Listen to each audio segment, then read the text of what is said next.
Well,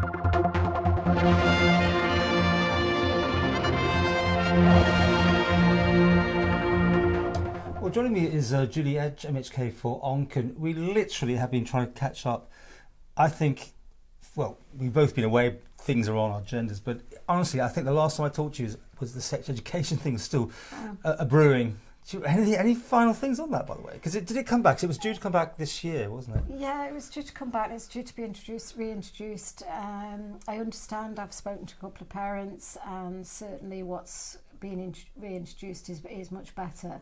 I understand there was a website supposed to be opening. I'm not, being released. I'm not sure if that's happened yet. So.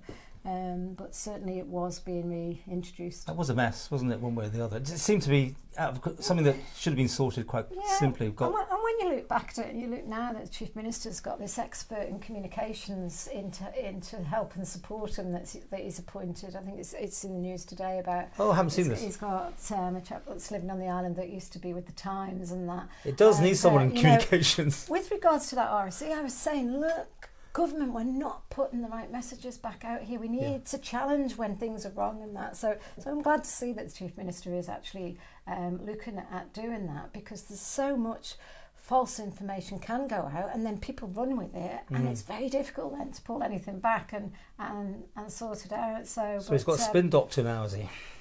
Yes, it's been. It's. I think it's actually a written question from Chris Thomas. That he obviously got wind of something, and the individual's been named in it. So, I mean, obviously, you did an interview with Mitch the other day. You may have seen it. It's.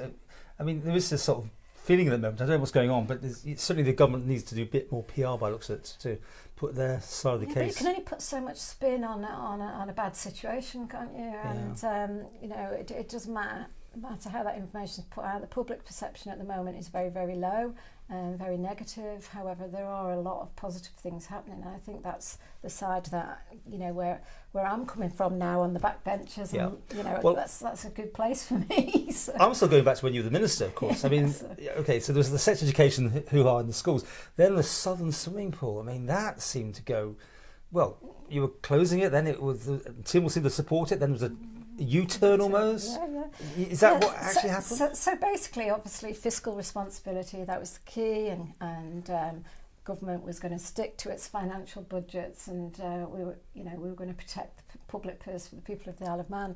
So, of course, the education budget goes a very long way, and it covers schools, sports and leisure, and it, of course, also then has this subsidy that it gives to the southern, not just southern pool, to all the swimming pools. So it was quite clear, and there was reports done, and then we were also doing the big development for the Castle Rushen site. That the real strategic thing that should happen for the Isle of Man is we need to look at a brand new sports complex for that whole site that can cover the community in the south and the southern swimming pool. So I was doing everything with good governance in mind. It's always been my principles approach: make sure the governance is there, and the fiscal responsibility, and it went to the Council of Ministers, and it was approved for closure of the southern swimming pool. So of course I was to present that to the Southern Pool Board, which I did. I went to the Southern Pool Board, and we said this is the situation, but it's only a recommendation, it's going to Tynwald. Well, as in Manx politics, local MHKs, everybody got involved, and there was lots of false information out there, a lot of accusations about offering OHR and then pulling it. Education isn't an OHR department, it can't do that. If central government OHR refuses to support with that, that's that. But the main key principle for me around the southern swimming pool was the fact that I'd followed all good governance, all due process. I was taking it to Tynwald, and we didn't get that chance to even take it to Tynwald for that debate. And it was clear then that there was a big U-turn, all decided outside of my remit, and Treasury suddenly found this money for the southern swimming pool. And I do think, and actually it was when I was on a programme with Tony Brown and Barbara Burton, Tony as ex-Chief Minister and Barbara was on the Southern Pool Board. It was very clear, and Tony was very clear. Treasury have got too much control. They've got too much control of what the departments can and can't do. And then suddenly they can find these pots of money. So it's like they've got this little gift that they can hand out to who they wish to.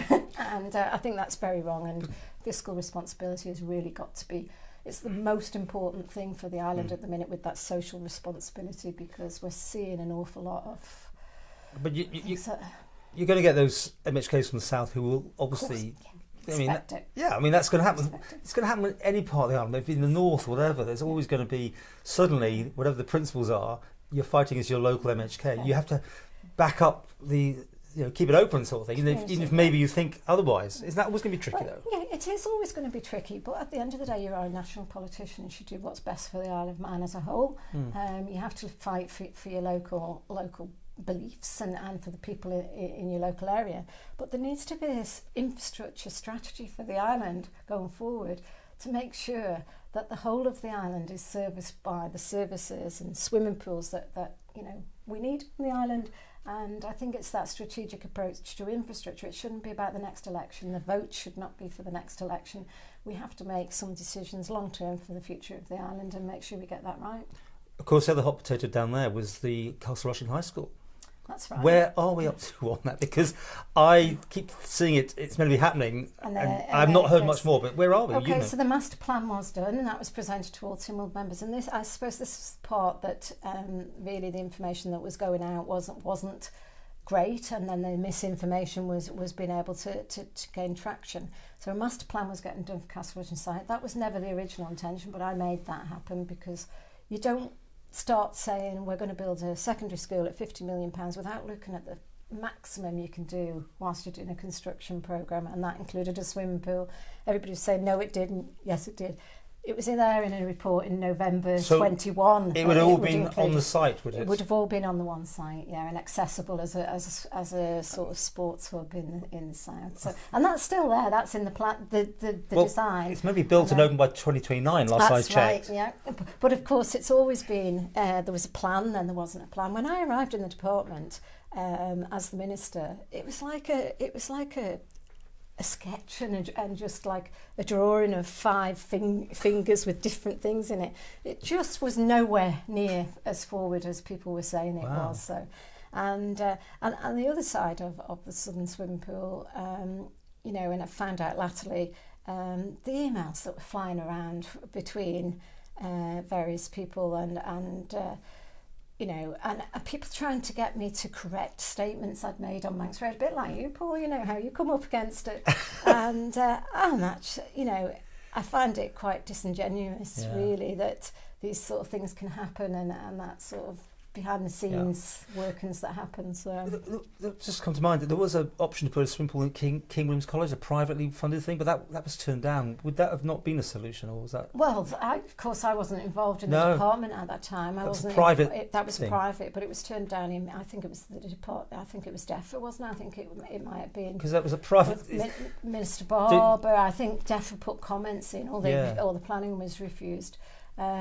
So there's lots of solutions that come forward, but we never ever get to that delivery point, and that's what I've always been proud of. Do you think I can usually deliver? The school will happen by 2029? It's impossible now with construction speed. I was thinking it's getting tight. It's impossible. Yeah. And I've been involved in construction in schools. I'm aware of the leading times and the period. It's supposedly in the design stage. The funding was found for putting it in that, and again, Chief Minister and Treasury came out with this plan for what they were going to do with capital schemes and how they were going to better manage them, and that. I was in there. We'd put the papers in. We keep putting things to Treasury, and every department I'm hearing this from now, and every minister, the blocks that come and the delays that are coming through the bureaucracy process. Well, we've been talking about that again. Okay. So before you part ways with CoMin, what can you tell us now, without obviously breaking any particular confidentiality things, about that time you had in there? How unified was it? Was it done properly? Do you think it's a working institution in its own right, the way to govern the Isle of Man, or is it flawed and is it still being run by civil servants? I suppose I'm going to get two if not careful. Depends who the minister is as to whether the civil servants are running it.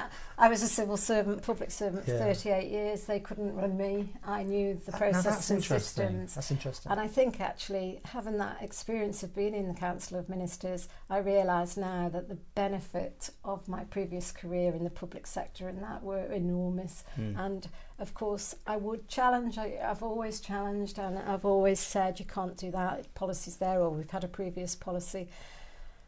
What I have realised, having had that experience, is I don't think the system's fit for purpose. I had it in my manifesto actually that I think we thought we Which needed. bit is wrong? We needed reform.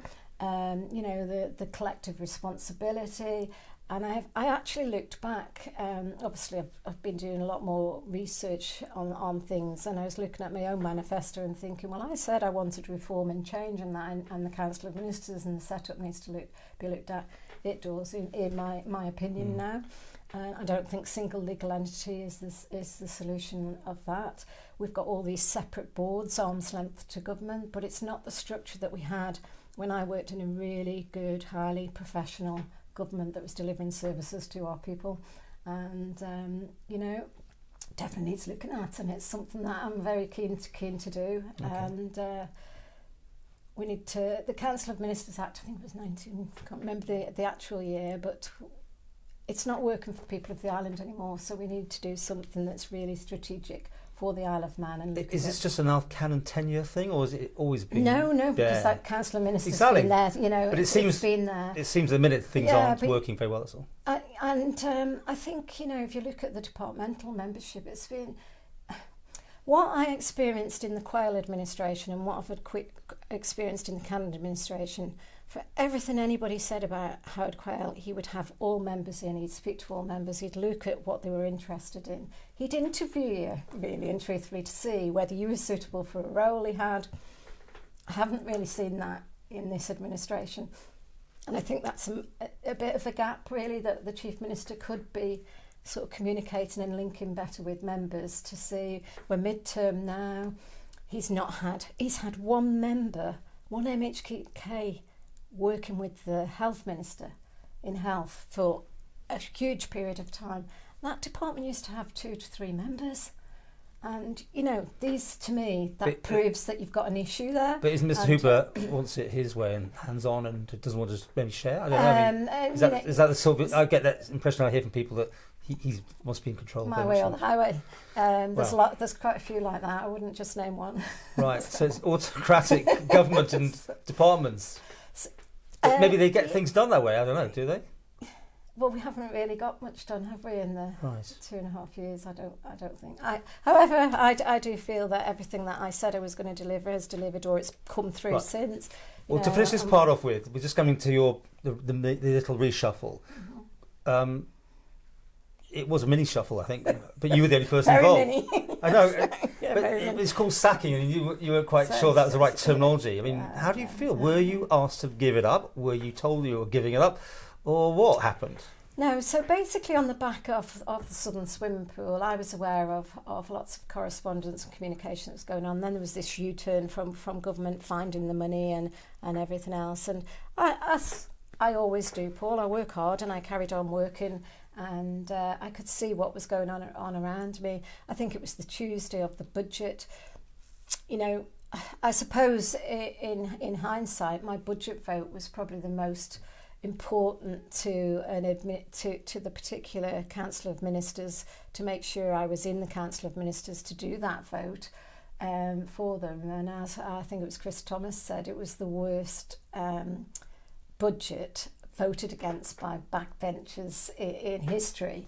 And if I'd have been a backbencher before, you know, that could have tipped the you would have walked then, would you? Because you weren't allowed to vote against, no doubt, I mean. So collective responsibility and all that. Well, it's collective responsibility around the budget, yeah. So, but if you think of where it happened, it was the February Tynwald.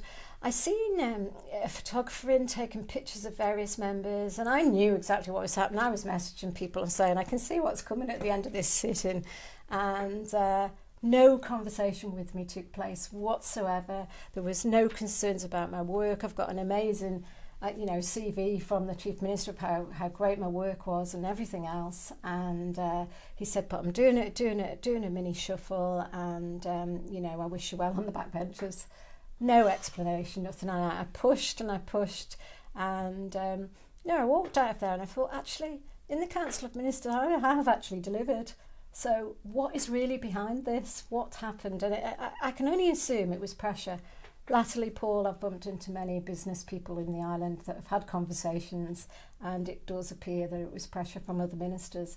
And, I don't know. I'll never know because it doesn't have to give you a reason. But I do think there should be professional conversations prior to that, and you should have an understanding. You kept your independence on certain things. You said when you took the job, I have an opinion on this, yes, and you were going to stand by your principles. Do you think that was the jarring Certainly, moment? And I did put that in my resignation statement. The week before, we were due to have the Dr. Anson debate in February as well, and I had been corresponding with the Chief Minister saying I might want to speak on this. I've said I've got this, and on the Friday actually, prior to me being mini shuffled.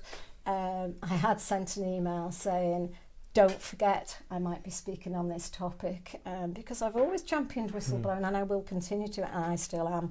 And I do think that was the final straw, I think, that cracked. Right. Because he was concerned about what I might say, I think. I don't know. Well, we'll talk more about the whistleblowing and everything. Yep. We'll do a part two. So Okay. stay with us. Julie Edge, MHK for Onchan. Catching up, basically, on so many things. More to come.